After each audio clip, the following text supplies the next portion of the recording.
Buffelbul van Inyatikulu, episode 14, 'n vervolgstorie gereeld bygeskryf en voorgelees op die YouTube-kanaal Afrikaanse liefdesverhale en stories, #audioboeke. 'n Vrydagmiddag safari. Larry het vir almal op Doopie se landie, of Stefan, soos wat sy toergroep hom noem, gevra of sy video's mag plaas, waarop daar moontlik 'n gesig of twee van hulle kan verskyn.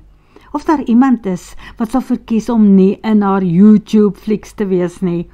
Maar niemand het 'n probleem daarmee nie, en hulle gaan vir almal van haar kanaal vertel en sommer self ook inteken. Dit is so 'n lekker groep en daar word geskerts en gesels van die oomblik dat hulle by Inyatikulu se lodge wegry verby die plek waar daar nog net 'n kameelperd kopbeen en 'n stuk van die rugstring oor is tot by die watergat. Terwyl Doopies later vir elkeen iets skink om te drink, klim hulle van sy wildsbesigtigingsvoertuig af en Larry wys vir hulle waar die plek was waar sy en Dirk die kameelperd laas lewendig gesien het. Daarna beduie sy na die boom waaronder sy stilgehou het die oggend waarop die leeu's haar as dit ware in haar eie kampwa vasgekeer het.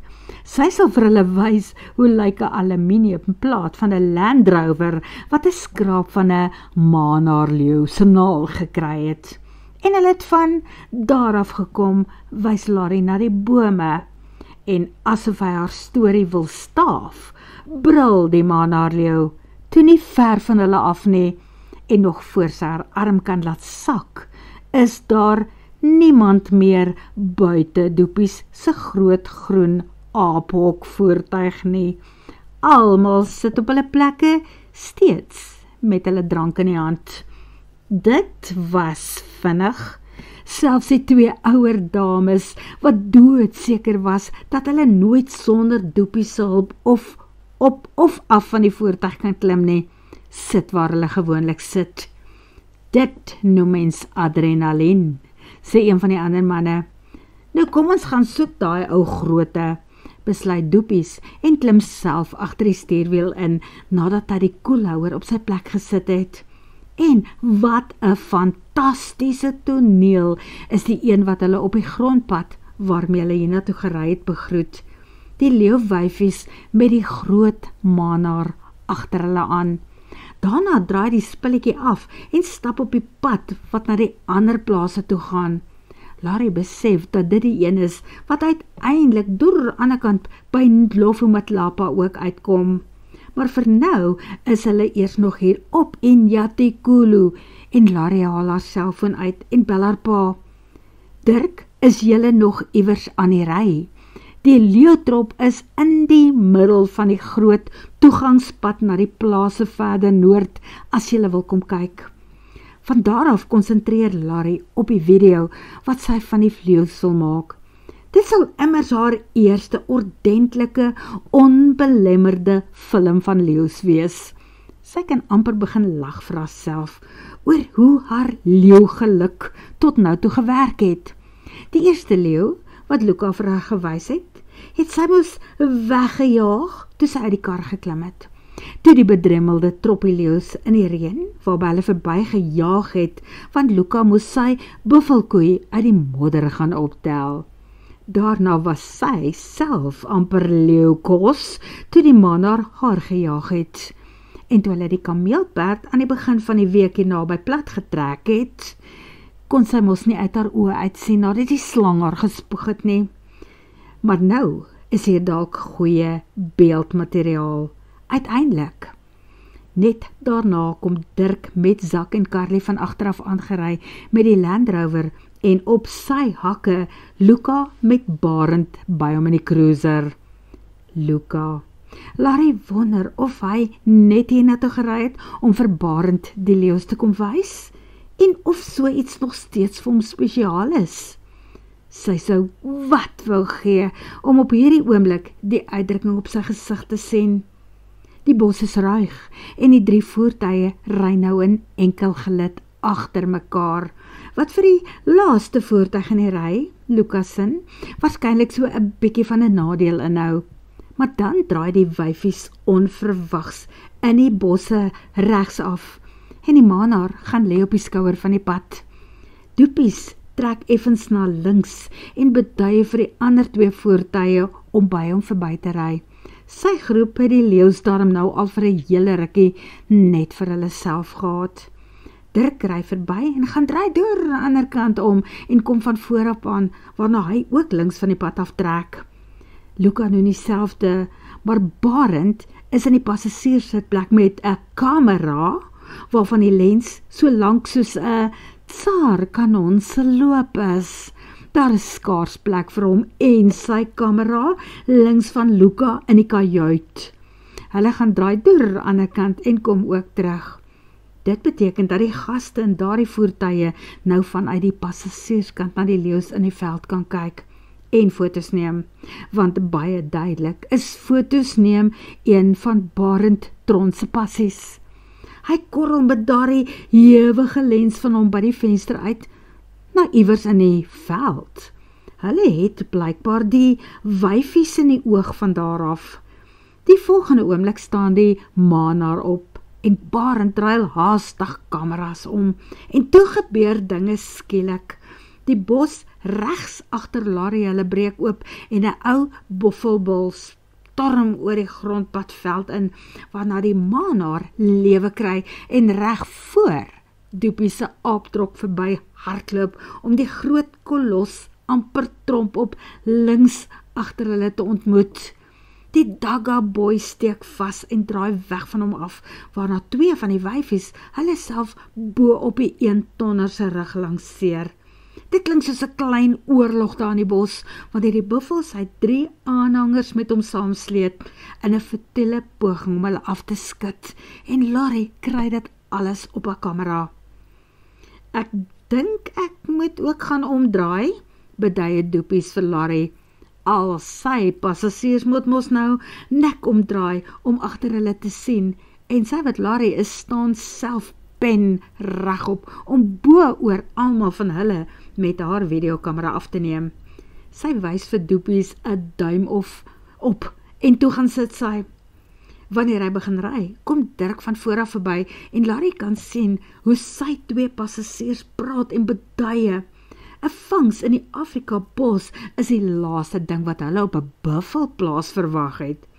Doepies wys vir Luca om met Barend ook verby te kom, want die man haal sy kamera nou nie meer vir 1 oomblik van sy oë af weg nie. Doepies gaan draai op dieselfde plek om waar die ander voertuie veld ingery het, en teen die tyd dat hulle weer die leeu's met hulle ongelukkige buffelslagoffer in die oog kry, knak die arme dier se bene onder die gewig op sy rug. Daar is nou 4 wyfies en elkeen byt waar hulle plek kry. Die maanaar korrel vir die buffel se keel, maar sy kop gaan heen en weer en na die skerp horings mis daar die groot lyf soms met millimeters. Hy kus en mik met sy kloue om die dier se nek geslaan en toe is daar 'n opening waarna sy kake om die ligpyp van die buffel sluit. Nog een van die wyfies vou haar kake om die buffel se neus en bek en so lyk die begin van die einde van 'n Dagga boy. Maar 'n einde wat ten minste en ten spyte van soveel krag en jagervaring van die leeu se kant af steeds nie maklik en genadig kom vir 'n taai vegter soos 'n buffel nie. 'n Onbeskryflike rou en ruw toneel wat moeilik in woorde omskryf kan word. Maar dit is die natuur, dit is Afrika. Larry laat sak haar videokamera en sit terug teen haar sitplek. Sy maak haar oë toe. Sy weet die leeu's moet eet en sy weet dat dit een van die mees fantastiese belewennisse is wat enige bosliefhebber minstens eenmal in 'n lewe behoort te sien en beleef. Sy's werklik ongelooflik bevoorreg, maar nou moet sy eers vir haarself kans gee om af te sluit. Sy moet aan iets anders dink, of iemand anders. Haar oupa, Dirk se pa. Hy was lief vir al die diere in die bos, maar sy beeste was vir hom baie spesiaal, toe hy nog met beeste hier geboer het. En toe raak hy lief vir buffels ook. Hierdie buffelliefde van haar pa het by oupa begin. As oupa vanaand hier was, het hy dalk met 'n sweep onder die leeu's ingeklim en hulle van die buffel afgejaag, uitgeroep, gaan vang vir julle 'n ander ete. En nou is hier nog 'n man op die plaas, wat net so lief is vir die buffels. Luka Willemse. 'n Toneel soos hierdie kan hom beslis ook nie heeltemal onaangeraak laak nie. Sy wens dat sy in sy kop kan klim, kan weet wat hy dink en voel. Sy wil met hom praat, hom laat praat, maar nie net oor buffels nie. Larry wil weet wat dit is wat vir Luka Willemse gemaak het wie hy is. 'n Alleen loper mens tussen baie. Dit is te donker om te sien hoe die leeu's uiteindelik begin vreet en Doopie se gaste raak kriewelrig. Aandete was veronderstel om 7 uur te gebeur. 7 uur het gekom en gegaan. Gees jy naar Go My Chefs by die lodge se gaste meld 'n volle uur later eers aan vir hulle 5-ster aandete, wat op sigself toe darm ook vir hulle 'n belewenis is. Gaste wat verseker 'n storie of 2 te vertel het oor Inyatikulu, toe Doepies die volgende dag na ontbyt met sy groep deurry Wildtuin toe vir die dag. Larry sien hulle by die voertuig af. Die klomp lyk spyt, omdat sy nie sy uitnodiging om saam met hulle deur die Wildtuin te gaan ry aangeneem het nie. Doepies is ook in 2 verskeur. Alles wat hy vir sy groep kan wys, gebeur dan nou hier op Inyatikulu. Miskien kan hy sy groep oortuig om vroeër vanmiddag terug te keer na die buffelkarkas, wat gister, waar hulle dalk hyenas en jakkalse ook gaan te siene kry. Haar gedagtes ook, dink Larry later, was sy aan die video van die leeuvangs wat op haar YouTube kanaal moet kom werk. Hopelik sal die leeu's nog 'n dag of 2 daar spandeer, maar met 'n bietjie geluk, sal nie net hyenas en jakkalse by die feesmaal aansluit nie, maar asvoëls ook. En dit is waarvoor die jonger lede van die Tron-geselskap hoop, hoor sy, toe sy weer by die stoep opstap. Hulle wil asvoëls sien, want Carly se pa is R.W. Stromberg, van die Stromberg Foundation, en hy is 'n kenner op bedreigde asvoëlspesies. Hulle planne is om vir die dag deur te ry na Asvoël Sanctuary, waarby hy betrokke is, hier in die omgewing van Hoedspruit, en hulle wil na Lukas se Rescue Itermago op Ndlovumatlapa gaan lyk. Is Larry lus om saam te ry?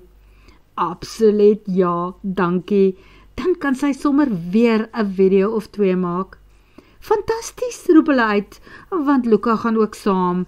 Dit kan mos nou 'n lekker uitstappie vir hulle 4 wees, want Barend het gekies om hier by Dirk agter te bly. Hy wil graag weer by sy nuwe buffelverse gaan draai. Luka gaan ook saam. OK, hoe anders? Twinkies is immers sy grootste en eerste liefde op hierdie stadium. Nou moet sy net haar hart tot bedaring bring, besluit Larry. Die ding het nie die reg om so op 'n galop te gaan staan en wegspring nie. En wat 'n fantastiese dag word dit. Luka en Zak wat nooit ophou gesels oor hulle gedeelde liefde vir wilde diere en die natuur nie. Zak en Carly, wat hulle verkyk aan hoe die plek ingerig is vir een klein Itermago. Larry maak 'n video waar hulle 2 vertoentjies 'n balletjie rol. Die gog jagiebal, maar kies 'n klip om mee te speel. En Larry sê, hierdie fantastiese diertjies word vir hulle skubbe gejag. Om hulle as troeteldiere te probeer aanhou is heeltemal onwettig. So as jy op 'n beseerde dier in die veld afkom, of iemand wat hulle onwettig aanhou, laat weet ons asseblief. En daar verras Luka haar uit haar sokkies. Hy tel toontjies op en herhaal wat sy nou net gesê het in Sepedi en toe in Shangaan. Hy verduidelik dat daar geen medisinale waarde in die gebruik van die skubbe is nie.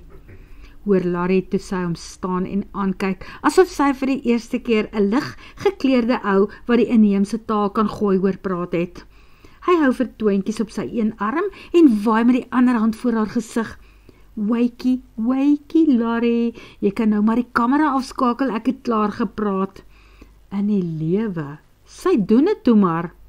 En as jy dit in Swahili ook wil hoor, kan jy dalk op Zak se nommer druk, spog Carly met die mooi man in haar lewe ook. Wow, sal jy dit doen, Zak? Vra Larry. Absoluut, antwoord Zak sonder huiwering. Hy tel vertoontjies in sy arms op, waarna hy vir Carly uitdaag om dit in Afrikaans te herhaal.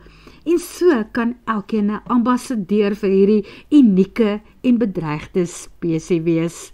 Sluit Carly haar vertoog vir die skibbekind van sy soort af, voordat hulle die pad terug aandurf in Yatikulu toe. Net betyds om die leeu's te sien wegstap water toe, waarna daar 'n oorlog tussen die hyenas en jakkalse losbrand. In die droë bome daar naby kampeer al 'n hele paar aasvoëls wat eers die ding môreoggend wil seker maak dat die res van die karkas vir 'n tyd lank hulle sin word. Maar hulle sit nie te lank nie, want Barend bel om te hoor, waar trek hulle? Die vure brand al hoog en almal wag nou net vir die 4 mense wat nog in die bosse rond daddel. 'n lekker informele kuier saam met Doopie se groep ook, en Larry neem weer 'n klomp video's. Sodra die gaste môre pad vat, het sy 'n bergwerk om te doen aan haar YouTube kanaal. Maar vir nou verdeel sy haar aandag min of meer tussen almal daar. Ons het vir jou gesê, bring iemand saam troue toe Luka. Hoor sy naby haar hoe Zak en Carly in Afrikaans met Luka praat, terwyl hulle 3 nog skaapchoppies en wors uit die braaibakke gaan skep. Larry lyk na 'n oulike mens en Shirley, voel jy so ietsie vir haar? Ek en Carly kan nie help om te sien hoe jy soms na haar kyk nie. Wat bedoel jy hoe ek soms na haar kyk? Luka se skouers trek styf en hy draai na Zak om seker te maak dat hy gehoor het wat hy gehoor het. Man, jy kyk na haar soos 'n ou vat, hou van wat hy sien, 'n ou wat baie graag meer van iemand wil sien. Baie oplettend van julle twee, lag Luka, maar ek verseker julle dat ek reeds meer van haar gesien het as wat goed is vir my gesondheid of vir 'n verhouding tussen my en my vennoot. Dirk het haar vir homself ingevoer. Carly se poniestert vlieg oor haar skouer na oorrek. Nee man, Luka, ek is seker jy slaan die bal daar mis. Sy en Dirk het nie daai soort verhouding as jy my vra nie. En sy kyk beslis nie na hom soos wat sy na jou kyk nie. Lukas vir 'n oomblik stil en toe vra hy versigtig. Nou, hoe kyk sy na my? Carly en Zak kyk na mekaar. Wie gaan antwoord? Hy of sy? Dit is toe sy. Soos wat 'n vrou na 'n man behoort te kyk as sy weet, dit is die man met wie sy 'n lang pad wil loop, omdat hy nie vir een oomblik ophou om haar uit haar sokkies te beïndruk nie, al probeer hy dit glad nie doen nie. Larry koes agter 'n boomstomp in, want op daardie stadium is Luka duidelik stom geslaan.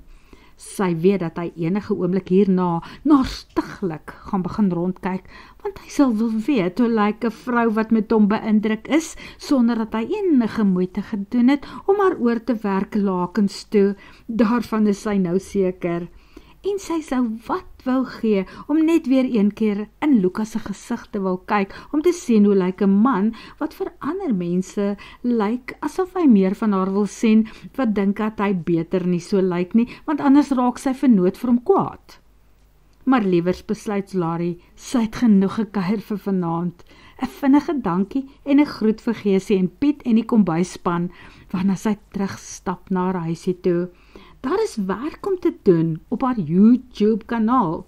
Sy het beeldmateriaal van vanaand toe die leeu's weg is van die vangs om te verwerk en te edit. Later die aasdiere wat hulle plek by die karkas kom oopveg het en toe daar nog net 'n geraamte is. Sy sit ook die oulike kort video's van die Pangolin kurators wat in al die verstaanbare tale van Afrika hulle dienste aanbied om hierdie kosbare soogdiere te help oorleef onder moeilike omstandighede. Wanneer sy later op haar stoep uitstap om na die naggeluide rondom haar te luister, is dit stil waar die gaste gekuier het. Dirk se huisie langsaan is ook donker en deur anderkant by Luka brand nog een liggie. Dan maar slaaptyd, voordat hy haar weer maan om op te hou om te YouTube, sodat hy kan gaan slaap.